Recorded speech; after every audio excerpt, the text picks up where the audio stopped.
Hello everyone, आज हम लोग बिहार शिक्षक भर्ती का प्रैक्टिस सेट नंबर 18वां करेंगे, जो कि किरण पब्लिकेशन का है, जो कि 1 to 5th है, यानी कक्षा 1 से लेके 5वीं वर्ग तक का है, पीआरटी का।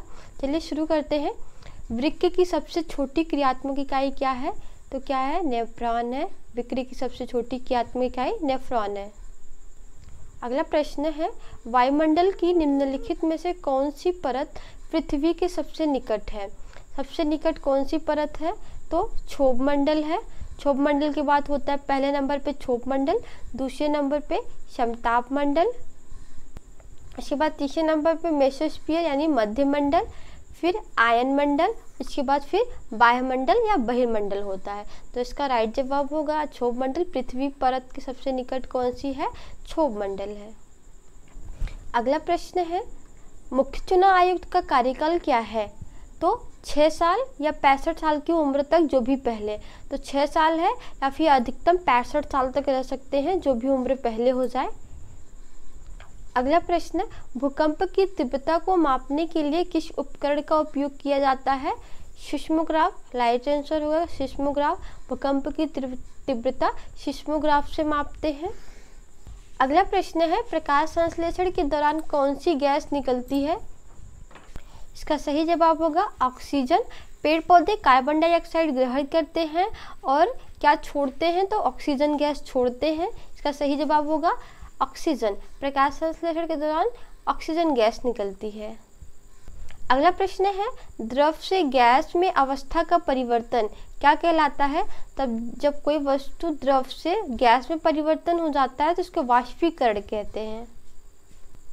अगला प्रश्न है, अचार्य मुरब्बे को लंबे समय तक सुरक्षित रखने के लिए क्या किया जाना चाहिए? तो क्या किया जाना चाहिए? इसका सही जवाब होगा पानी का अंश निकाल देना चाहिए। पानी का अंश निकाल देते हैं जब, तो अचार्य मुरब्बा लंबे समय तक सुरक्षित रहता है। अगला प्रश्न है, जो कि शिक्षण से है, ईवीएस में जो सीसीसी होता है उसका क्या अर्थ होता है? जिसका मतलब होता है सतत एवं व्यापक मूल्यांकन। सतत एवं व्यापक मूल्यांकन। अगला प्रश्न, विषाणु कहाँ वृद्धि करता है? तो विषाणु कहाँ वृद्धि करता है? सही जवाब होगा जीवित कोशिका में। जीवित कोशिका में। अगला प्रश्न, निम्नांकित में कौन पारदर्शक है? पारदर्शक बताना है कि इसमें से पारदर्शक क्या है। इसका सही जवाब होगा 1 और 2 दोनों, यानी स्वच्छ जल और साफ शीशा दोनों क्या है? पारदर्शक है। अगला प्रश्न, एक से अधिक धातुओं से मिलकर बने पदार्थ को क्या कहा जाता है? जब एक से अधिक धातु मिलते हैं तो उसे मिश्र धातु कहते हैं। क्या कहते हैं? मिश्र धातु कहते हैं। जैसे पीतल की बात करें, किससे बना है? तो तांबा और जिंक से बना है। कांसा किससे बना है? तांबा और टीन से बना है। तो इसी तरीके से जब 2 धातु मिलते हैं तो एक मिश्र धातु का निर्माण होता है। अगला प्रश्न है, ध्वनि का मात्रक क्या है? इसका सही जवाब होगा हर्ट्ज। ध्वनि किस में मापते हैं? तो हर्ट्ज में मापते हैं। विद्युत धारा एम्पीयर में मापते हैं। ऊर्जा को जूल में मापते हैं। बल को न्यूटन में मापते हैं।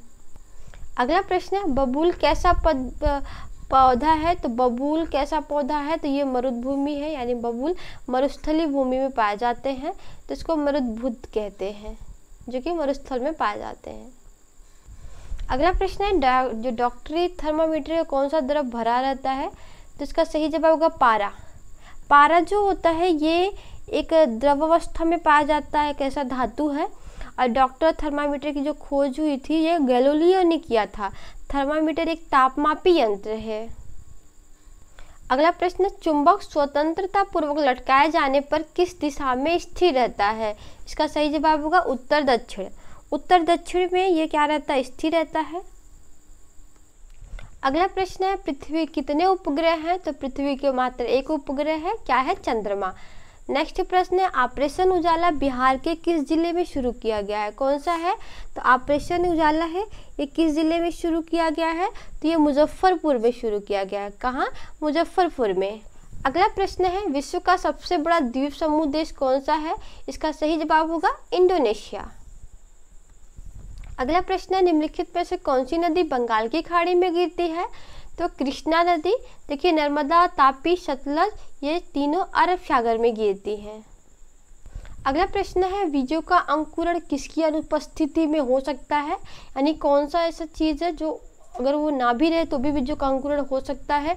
देखो बीजों के अंकुरण में वायु तो होना चाहिए, नमी भी होना चाहिए, मध्यम ताप, बट सूर्य का ताप ये अनुपस्थित रहेगा, फिर भी उसका अंकुरण बीज का हो सकता है। अगला प्रश्न, सबसे उपजाऊ मिट्टी कौन सी है? जलोढ़, लाल, काली, लेटराइट। कौन सी मिट्टी सबसे उपजाऊ होती है? तो जलोढ़ मिट्टी होती है। जलोढ़ मिट्टी के भी दो प्रकार है, खादर और बांगर। खादर सबसे ज़्यादा उपजाऊ होती है, जो नदियों द्वारा जल बहाए गए जल के द्वारा बना हुआ होता है। बांगर जो होता है वो थोड़ा अनुपजाऊ होती है। अगला प्रश्न है, भारतीय सेना में गलवान संघर्ष के दौरान मारे गए अपने कर्मियों के लिए किस स्थान पर एक स्मारक बनाया जाएगा? तो लद्दाख में बनाया जाएगा। नेक्स्ट, निम्नलिखित में से किसे सामान्यतः शूटिंग सितारे के रूप में जाना जाता है? जिसका सही जवाब होगा उल्का। उल्का को शूटिंग सितारे के रूप में जाना जाता है। अगला प्रश्न, निम्नलिखित में से कौन भारतीय सशस्त्र बलों का सर्वोच्च कमांडर होता है?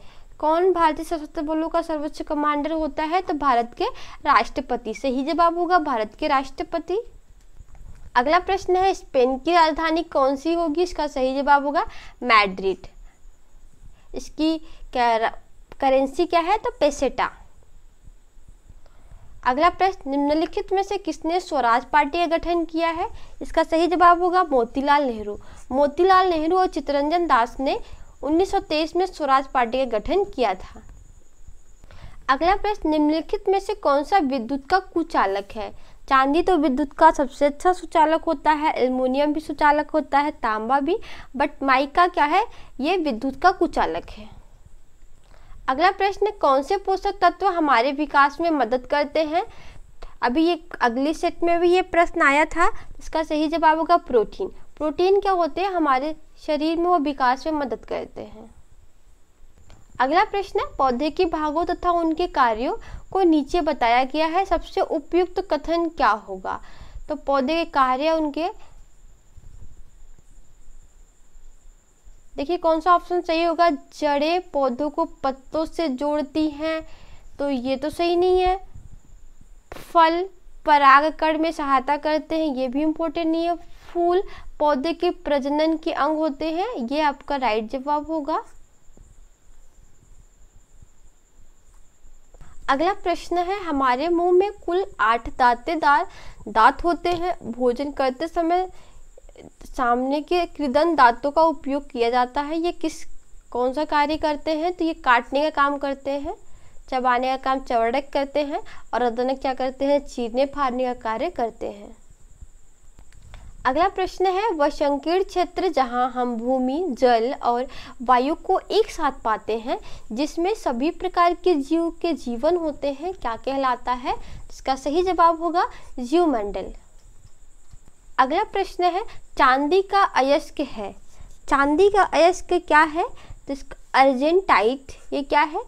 चांदी का अयस्क है। अगला प्रश्न, पर्यावरण अध्ययन के शिक्षण अधिगम में प्रकृति की सैर संचालित करने का उद्देश्य है। इसका सही जवाब होगा ए, वनस्पति जगत एवं प्राणी जगत पर विशेष बल देना और प्रकृति के साथ भावनात्मक संबंध का विकास करना। अगला प्रश्न, मीथेन का रासायनिक सूत्र है, क्या है? CH4 मीथेन का रासायनिक सूत्र है। अगला प्रश्न, हल्दी में कौन सा प्राकृतिक रंग प्रदान होता है? हल्दी में कौन सा प्राकृतिक रंग प्रदान होता है? तो पीला रंग। नेक्स्ट, हमारा राष्ट्रीय गीत किसने लिखा है? राष्ट्रीय गीत की बात हो रही है तो ये बंकिम चंद्र चटर्जी ने लिखा है, क्या है? वंदे मातरम। अगला प्रश्न, विश्व की सबसे बड़ी पर्वत श्रृंखला कौन सी है? इसका सही जवाब होगा एंडीज। एंडीज विश्व की सबसे बड़ी पर्वत श्रृंखला है। अगला प्रश्न, एनोमोमीटर द्वारा क्या मापा जाता है? इसका सही जवाब होगा वायु की गति। वायु की गति किस पे मापते हैं? एनोमोमीटर से मापते हैं। अगला प्रश्न, सतीश धवन अंतरिक्ष केंद्र कहाँ स्थित है? सतीश धवन अंतरिक्ष केंद्र ये श्रीहरिकोटा में स्थित है। प्रकाश का कौन सा रंग सबसे ज़्यादा बिखरता है? तो बैगनी होगा, क्योंकि बैगनी का तरंग दैर्घ्य क्या होता है, सबसे कम होता है, ऊर्जा अधिक होती है, तो तरंग दैर्घ्य कम होने की वजह से ये सबसे ज़्यादा बिखरती है। इसमें प्रकीर्णन बहुत ज़्यादा पाया जाता है। अगला प्रश्न, निम्नलिखित में से कौन सा कथन पर्यावरण अध्ययन की प्रकृति से सर्वाधिक उपयुक्त व्याख्या है? इसका सही जवाब होगा पर्यावरण के बारे में सतत रहने वाली अधिगम प्रक्रिया। अगला प्रश्न, 1 किलोबाइट मीन्स 1 केबी में कितने बाइट होते हैं? तो 1 केबी में 1024 बाइट होते हैं। पहला ऑप्शन सही जवाब होगा। अगला प्रश्न है, विश्व में सबसे हल्का धातु कौन सा होता है? लिथियम होता है। सबसे भारी क्या होता है? तो ओस्मियम होता है। अगला प्रश्न है, किसका उपयोग पर्यावरण को प्रदूषित करने में योगदान देगा? किसका उपयोग पर्यावरण को प्रदूषित करने में योगदान देगा? इसका सही जवाब होगा नायलॉन कैरी बैग। ग्लास का मुख्य घटक क्या है? इसका सही जवाब होगा सिलिका। कौन सा अंग हमारे रक्त को शुद्ध करता है? तो कौन सा रंग हमारे शरीर को शुद्ध करता है? इसका सही जवाब होगा गुर्दा, किडनी। अगला प्रश्न है, पर्यावरण अध्ययन विषय हेतु निम्नलिखित में से कौन सा उद्देश्य सर्वाधिक महत्वपूर्ण है? इसका सही जवाब होगा 3, अवलोकन, खोजबीन, तर्क एवं निष्कर्ष की क्षमताओं का विकास करना। अगला प्रश्न है, चॉकलेट बनाने के लिए इस्तेमाल किया जाने वाला कोआ का सबसे बड़ा उत्पादक देश कौन सा है? इसका सही जवाब होगा आइवरी कोस्ट। अगला प्रश्न है, जीवाश्म ईंधन के संबंध में निम्नलिखित में से कौन सा कथन सही है? देखिए, ये नवीनीकरणीय संसाधन है, बिल्कुल गलत है। जीवाश्म ईंधन अनवीनीकरणीय संसाधन होते हैं। ये पृथ्वी के भूपर्पटी में सबसे ऊपरी भाग में पाए जाते हैं, ये भी गलत। ये 10 वर्ष की अवधि में बनते हैं, ये भी गलत है। लाखों करोड़ों वर्ष लग जाते हैं उनको बनने में। ये एक समय के सजीवों को अवशेष है, ये बिल्कुल सही होगा। अगला प्रश्न है, गलत कथन का चयन करें। गुरुत्वाकर्षण का प्रभाव केवल पृथ्वी पर है, बिल्कुल गलत है, यही इसका राइट आंसर भी होगा। अगला प्रश्न है, पृथ्वी का कौन सा भाग इसकी जैव विविधता के लिए सहायक है? इसका सही जवाब होगा जैव विविधता के लिए जैव मंडल सहायक है। अगला प्रश्न है, यदि कोई किसान अपने खेतों में उर्वरक और कीटनाशकों के आधिक्य का उपयोग करके बार बार धान की फसल उगाता है, तो इस आचरण में उसके खेत की मृदा क्या होती है? इसमें उसका जो मृदा होती है वो बंजर हो जाता है। अगला प्रश्न है, भारत पाक युद्ध के समय यानी 1971 के दौरान सेना का प्रमुख कौन थे? तो फील्ड मार्शल SHFJ मानेकशॉ ये उस समय प्रमुख थे। उस समय प्रधानमंत्री कौन थे? तो इंदिरा गांधी।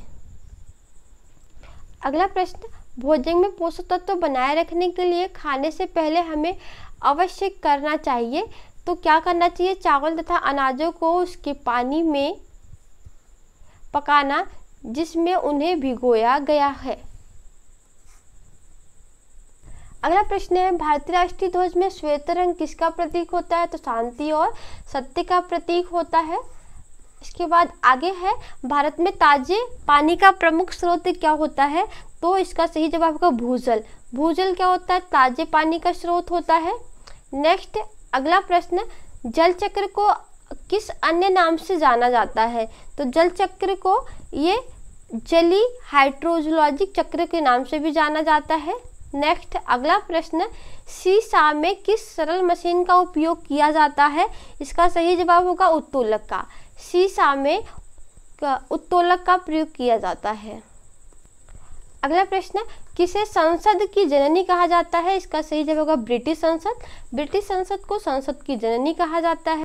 अगला प्रश्न, कंप्यूटर सिस्टम में कीबोर्ड कौन सा कार्य करता है? तो कीबोर्ड क्या करता है? ये इनपुट इकाई है। अगला प्रश्न, भाभा परमाणु अनुसंधान केंद्र कहाँ है? भाभा परमाणु सेंटर अनुसंधान केंद्र ये मुंबई में है, ट्राम्बे मुंबई में। नेक्स्ट अगला प्रश्न, भारत में स्थापित प्रथम राष्ट्रीय उद्यान कौन सा है? प्रथम राष्ट्रीय उद्यान की बात हो रही है, तो ये कौन सा है? कार्बेट है, जो कि उत्तराखंड में है। अगला प्रश्न, क्रिकेट के खेल में निम्नलिखित में से किस शब्द का प्रयोग किया जाता है? तो इसका सही जवाब होगा LBW। अगला प्रश्न, बारिश के 30 से 40 मिनट के बाद बारिश का पानी पीने के लिए उपयुक्त नहीं होता क्योंकि ये अम्लीय हो जाते हैं। नेक्स्ट अगला प्रश्न, अंतर्राष्ट्रीय ओलंपिक समिति का मुख्यालय कहाँ है? तो लुसाने, स्विट्जरलैंड का सही जवाब होगा लुसाने, स्विट्जरलैंड। अगला है, ज्यामिति के जनक के रूप में किसे जाना जाता है? तो इसका सही जवाब होगा यूक्लिड। नेक्स्ट अगला प्रश्न, पर्यावरण अध्ययन में एक क्रियाकलाप आधारित उपागम को आयोजित करने के 4 चरणों के सही क्रम को इंगित किया जाता है। आगे तो किसको इंगित किया जाता है? इसका सही जवाब होगा एक सकारात्मक वातावरण का सृजन करना, एक भली प्रकार से आयोजित योजना, प्रत्येक विद्यार्थियों को समर्थन देना और विषय की पुनरावृत्ति कराना। अगला प्रश्न, पौधों के लिए नाइट्रोजन किस प्रकार उपलब्ध होते हैं? तो नाइट्रेट के रूप में होते हैं। नाइट्रोजन पौधों में नाइट्रेट के रूप में उपलब्ध होते हैं। अगला प्रश्न, ग्रेट कैनियन नदी पर है, तो ग्रेट कैनियन किस नदी पर है? कोलोराडो नदी पे। निम्नलिखित में से कौन दक्षिण भारत की सबसे ऊंची चोटी है? तो इसका सही जवाब होगा अनाईमुडी। पर्यावरण अध्ययन के शिक्षण अधिगम के शैक्षिक उपागम को अधिग्रहण करना चाहिए। अज्ञात से अज्ञात की ओर, अल्प अज्ञात से अल्प ज्ञात उपागम, ज्ञात से अज्ञात उपागम या अल्प ज्ञात से अल्प अज्ञात उपागम। इसका सही जवाब होगा ज्ञात से अज्ञात उपागम, ज्ञात से अज्ञात उपागम। अगला प्रश्न, काजू उगाने के लिए किस प्रकार की मिट्टी उपयुक्त होगी? इसका सही जवाब होगा लैटराइट मृदा।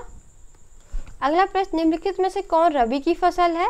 इसका सही जवाब होगा सरसों। सरसों, गेहूं, आलू सब क्या है? रबी की फसल है।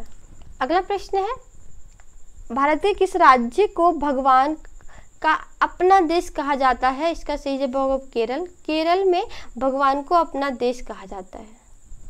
अगला प्रश्न, बुल और बियर किसके साथ जुड़े हुए हैं? तो शेयर बाजार के साथ। तिजड़िया और मंदड़िया शब्द भी शेयर बाजार से जुड़े हैं।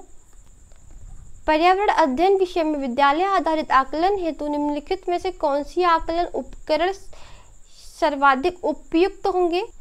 तो इसका सही जवाब होगा बी और डी, यानी पेपर और पेंसिल परीक्षण और परियोजना परीक्षण, समूह कार्य और परियोजना कार्य। आज का लास्ट प्रश्न, मसूड़ों से खून आना और दांतों का ढीला होना किसकी कमी से होता है? तो इसका सही जवाब होगा विटामिन सी। विटामिन सी की वजह से होता है मसूड़ों में खून आना और दांतों का ढीला होना। आई होप कि आपको ये वीडियो पसंद आई होगी। पसंद आई हो तो प्लीज़ इसे लाइक करें। अगर अभी तक आपने चैनल को सब्सक्राइब नहीं किया है तो प्लीज़ चैनल को सब्सक्राइब करें। मिलते हैं अगले क्लास में, तब तक के लिए जय हिंद, जय भारत।